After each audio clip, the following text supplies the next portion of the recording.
না কোন এলাকায় এলাম? ও গেদি, এই এলাকায় কি রাস্তাঘাট আছে দেখতে যাওয়ার? আছে, এইদিকে আছে। তোমার বাসা কোথায়? বাসা আমার বাসা এই গ্রামেই। এই গ্রামে? জি। তুমি কি করো? কিছু করি না, বর্তমান পড়ালেখা করতাম, এখন করি না কিছু। লেখাপড়া করো? জি। ও তা তোমার, আপনি কেডা? আপনি তো ছিলাম না। আমারও তুমি চিনবে না বাবা। আমি কামরুকার দেশ থেকে বাংলাদেশে আসছি, থাকবো মাত্র 1 সপ্তাহ। ও, আমি হইলাম সতীশী, মানে মানুষের হাত দেখা ভবিষ্যৎ পরে আগে পিছে কি হবে না হবে সেগুলো আমি বলে দিতে পারি। তাহলে তোমার হাতটা কি আমার দেখাবা? সব বলে দিতে পারবেন? আমি বলে দেবো। দেখেন। আচ্ছা ঠিক আছে, তোমার নাম কি? স্বপ্না। হ্যাঁ, স্বপ্না। মিথ্যা কথা বলবেন না। হাতটা মুট পাকান, একবার কোন বিসমিল্লাহ, বিসমিল্লাহ। একবার কোন সুবহানাল্লাহ। সুবহানাল্লাহ। বিসমিল্লাহ কইলে ভালো না ক্ষতি? ভালো। 3টা 4টে কথা বলে দিয়ে যাব। কথা 3টা 4টে যদি আপনার কথা কাজে মিল হয়, সত্যটা সত্য কবেন, মিথ্যার কোনো আশ্রয় নেবেন না, তাহলে আল্লাহ আপনাকে ক্ষতি হয়ে দিতে পারে। ঠিক আছে তো? জি জি। একবার কোন বিসমিল্লাহ। বিসমিল্লাহ। আমার কথা বিশ্বাস করতেছেন? জি। আল্লাহরে বিশ্বাস করেন, হুম। আবার বাবা মায়ের বিশ্বাস করেন তো? জি জি। তাহলে আসলে আমি পাগল, সবার হাত দেখি না, সবারই কথা বলি না। আগে পিছে 2 4 10 বছর আগে কোনোদিন আপনার সাথে আমার দেখা হয়েছিল? না না। হ্যাঁ, তাহলে যেটা সত্য সেটা সত্যই বলবি।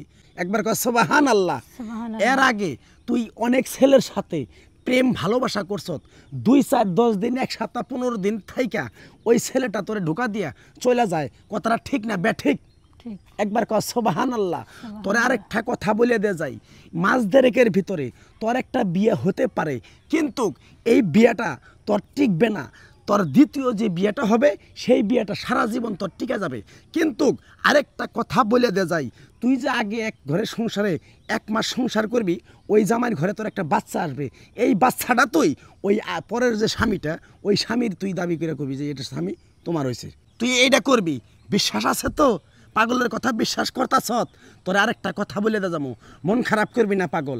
এই পাগলের কথাগুলো যদি তুই ঠিকভাবে শুনতে পারস, তোর লাভ হবে, কোনোদিন ক্ষতি হবে না। আরেকবার ক বিসমিল্লাহ। বিসমিল্লাহ। বিসমিল্লাহর বরকত আছে না? তুই এমন একটা মেয়ে, তুই কারো ভালো দেখতে পারস না, কারো তুই ভালোভাবে চলতে দেখতে পারস না। তোর ভিতরে হলে এক রূপ, বাইরে হলো আরেক রূপ। কথাটা ঠিক না ব্যাঠিক? একবার কর সুবহানাল্লাহ। সুবহানাল্লাহ। তোর এই কাজটার থেকে যদি তোরে আমি একটা জিনিস দেই, তোর এই জিনিসগুলো যদি তোর ভালো হয়, তুই আমার জন্য দোয়া করতে পারবি? জি জি। কিরকম বিশ্বাস? আল্লাহরে বিশ্বাস করস, পাগলারে বিশ্বাস করতাস? আর এই কথাগুলো যেগুলা বললাম, তুই সত্য বলছি না? হুম। তুই আরেকটা কথা কয়ে যাই, তুই অন্ধকার রাস্তায় যখন একা একা হাঁটস, তখন পিছ থেকে জানি কীরকম একটা জোরে একটা শব্দ হয়, পিছনে তাকাই দেখস কিচ্ছুই নাই। কথা ঠিক না বেঠিক? ঠিক।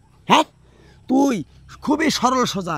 কেউ যদি 10 টাকা চায় তার তুই 5,000 দিয়ে দেস, এইরকম একটা ব্যক্তি। তুই আমার কথা বিশ্বাস করছ তো? জি, জি। তাইলে এই পাগলে তোর একটা জিনিস দিয়ে যাব, এই জিনিসটা তুই বিশ্বাস করে নিতে পারবি?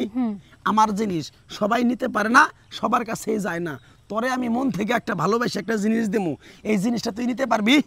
একবার কর সুবহানাল্লাহ। সুবহানাল্লাহ। তোর কাছ থেকে একটা জিনিস দিয়া তোর কাছে আমি 1000 টাকা নেব, তুই কিরকম বিশ্বাস করতেছ আমার কথা?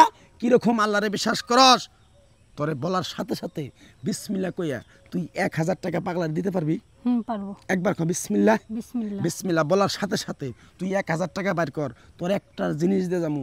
এই জিনিসটা তুই যার নাম কইয়া যেভাবে তুই ব্যবহার করবি, তোর কাজটা আল্লাহ পাক হাসিল করে দেব, মানে সফলতা পাবি। বিশ্বাস আছে তোর? দে টাকাটা দে, দে। তুই মেয়েটা অনেক ভালো, কেউ যদি বলে 10 টাকা দে, তারা তুই 5,000 টাকা দিয়ে দেস। এই যে টাকাটা যে দিছত, মন থেকে দিছত, হ্যাঁ, হ্যাঁ, মন থেকে। দাবি আছে? না, না। একবার কর বিসমিল্লাহ। বিসমিল্লাহ। সাবিনিল্লাহ। সাবিনিল্লাহ। এই যে টাকাটা যে দিছি, এই টাকাটা যে দিছি, টাকা যেটা দিছি আমি জোর করে দেয় নাই, আমি জোর করে দিই নাই। আমি সৎ জ্ঞানেই দিছি। আমি সৎ জ্ঞানে এই দিছি। টাকাটার প্রতি এই টাকাটার প্রতি কোনো দাবি নাই। কোনো দাবি নাই। আমি একটা জিনিস দিয়ে যাবো, এই জিনিসটা তোর উপকার হইলে তুই মসজিদে 10টা মোমবাতি কিনে দিয়ে হারবি, পারবি তো? আর এই জিনিসটাতে তোরা দিয়ে গেলাম, এই জিনিসটা সবার সাথে শেয়ার করবি না, সবারে বলবি না, তাহলে তোর ক্ষতি হয়ে যেতে পারে। বুঝতে পারছ? এই যে তোরে জিনিসটা দিলাম, পিছন দিকে তাকাবি না, ডাইরেক্ট বাড়িতে যাবি, যাইয়া তোরে কইলে দিয়ে গেলাই 1/2 কেজি মধু কিনবি, মধুর ভিতরে এই জিনিসটা চুপবাইয়া 3 বার করে মুখের ভিতরে দিয়া সত্যান দিয়ে তুই চলে যাবি কাজে, তোর কাজটা যদি আল্লাহ পাক সফলতা করে দেয় তুই আমার জন্য দোয়া করতে পারবি না? হ্যাঁ হ্যাঁ পারবো। এই টাকাটা দিছ কষ্ট হয়েছে, না না মন থেকে দিছ, দাবি আছে, এই টাকাটা নিয়ে এক সন্ধ্যা 2 সন্ধ্যা বউ পোলাপান নিয়ে খামু, কোনো দাবি আছে তো? একবার কফি বিসমিল্লাহ। বিসমিল্লাহ। পাগলের বিশ্বাস করছ? যদি ভালো হয় দোয়া করবি তো? হুম। হ্যাঁ, দোয়া করবো। তুই তো ঠিক মিছা কথা কইতেছ না। না না মিছা কথা কি কম। তাহলে জায়গা তুই সরাসরি পিছন দিকে তাকাবি না, জায়গা যা।